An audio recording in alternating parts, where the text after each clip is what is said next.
Hello friends, welcome to Food Blossom Cooking. நம்ம இன்னைக்கு ரொம்ப ஈஸியாக சாஃப்டான லேயர்டு பரோட்டா வீட்லேயே எப்படி செய்யலான்னு பார்க்கலாம்.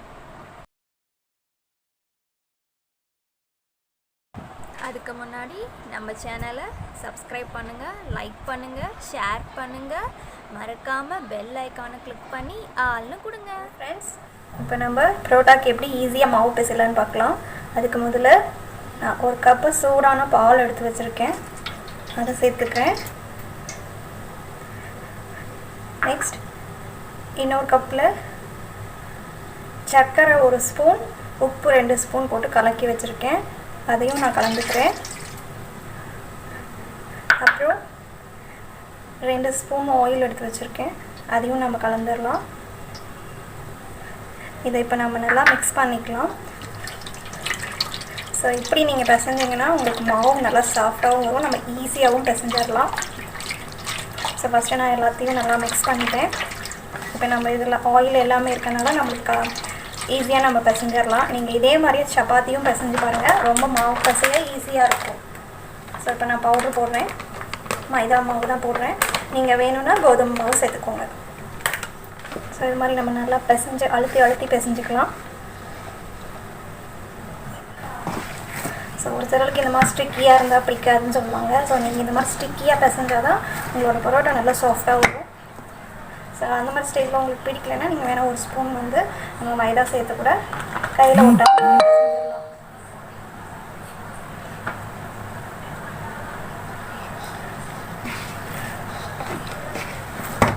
இதுதான் ஸ்டேஜு, நம்ம பிசைஞ்சதுக்கான ஸ்டேஜு.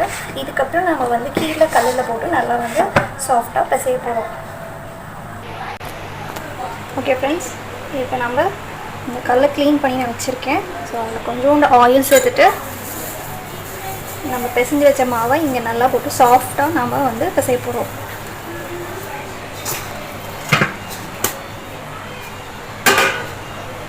ஸோ நல்லா இந்த மாதிரி 2 கை போட்டு இந்த அளவுக்கு சாஃப்டாக பிசைய முடியுமோ அந்த மாதிரி சாஃப்டாக பிசைங்க. அப்போ தான் உங்களுக்கு பரோட்டா நல்லா சாஃப்டாக ஃப்ளஃபியாக வரும்.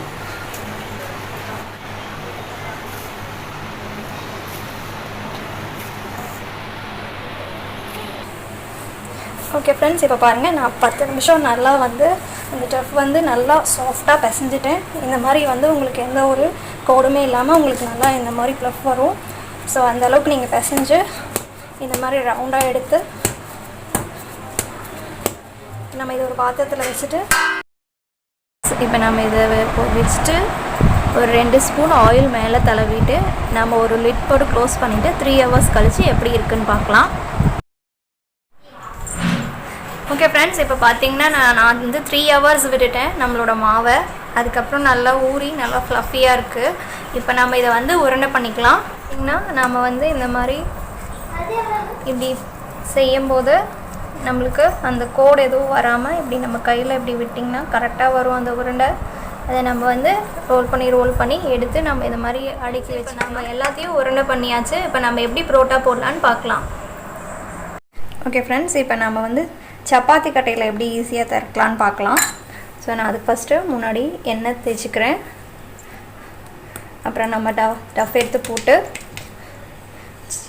சப்பாத்தி கட்டையால் நல்லா எந்த அளவுக்கு உங்களால் பெருசாக திரட்ட முடியுமோ அந்த மாதிரி திரட்டிக்கோங்க.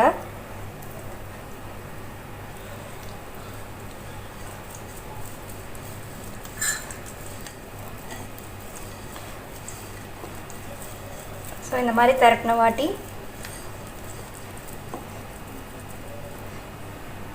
ஸோ அதுக்கப்புறம் நம்மளோட 2 லேயர்ஸையும் இதை மாதிரி எடுத்து போடுங்க.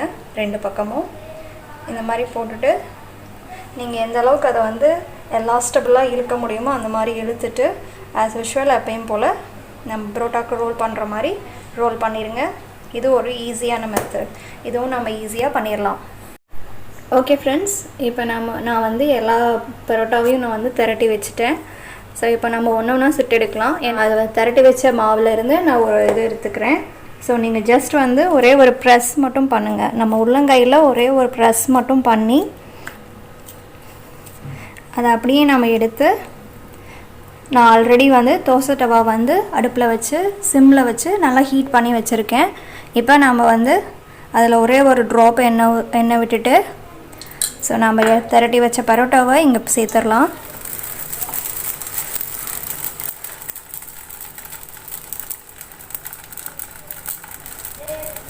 ஸோ நீங்கள் சுடும்போது அது மீடியம் ஃப்ளேமில் வச்சுக்கோங்க.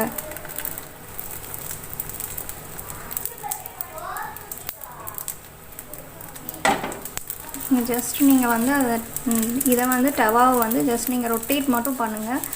மேலே வந்து அழுத்தக்கூடாது. நம்ம சப்பாத்தி மாதிரி நீங்கள் அழுத்தினீங்கன்னா நம்மளோட அந்த பரோட்டா வந்து நல்லா உப்பி வராது.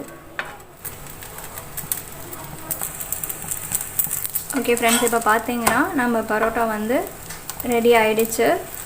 ஸோ இதே மாதிரி திருப்பி போட்டு நம்ம பரோட்டா வந்து வேகிற வரைக்கும் நம்ம விடணும். நம்ம மீடியம் ஃப்ளேமில் தான் வைக்கணும், ஹையில் வச்சிடாதீங்க, தீஞ்சிரும், உள்ளே வந்து வேகாது. ஸோ அதனால் ஜஸ்ட் நீங்கள் இப்படி திருப்பி போட்டு மட்டும் நீங்கள் வந்து இது பண்ணிங்கன்னா நம்ம பரோட்டா வந்து உள்ளேயும் வந்துடும், மேலேயும் நல்லா நம்ம கிறிஸ்பியாக இருக்கும்.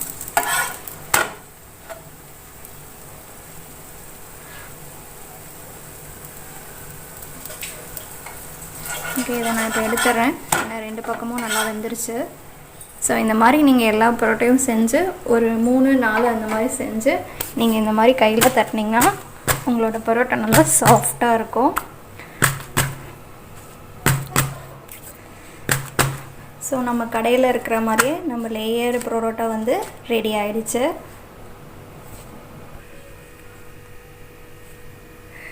ஓகே ஃப்ரெண்ட்ஸ், இப்போ பாருங்கள் நம்மளோட பரோட்டா ரெடி. அதே மாதிரியே நான் சால்னாவும் செஞ்சு வச்சுருக்கேன். நான் இன்றைக்கி இந்த பரோட்டாவை டேஸ்ட் பண்ணிவிட்டு உங்களுக்கு எப்படி இருக்குன்னு ஃபீட்பேக் சொல்கிறேன். நீங்களும் இதே மாதிரியே வீட்டில் நீங்கள் செஞ்சு பார்த்து உங்களோட ஃபீட்பேக்கை எனக்கு கமெண்ட் பாக்ஸில் கமெண்ட் பண்ணுங்கள். ஹாப்பியாக இருங்க, சேஃபாக இருங்க. Be happy, be safe friends.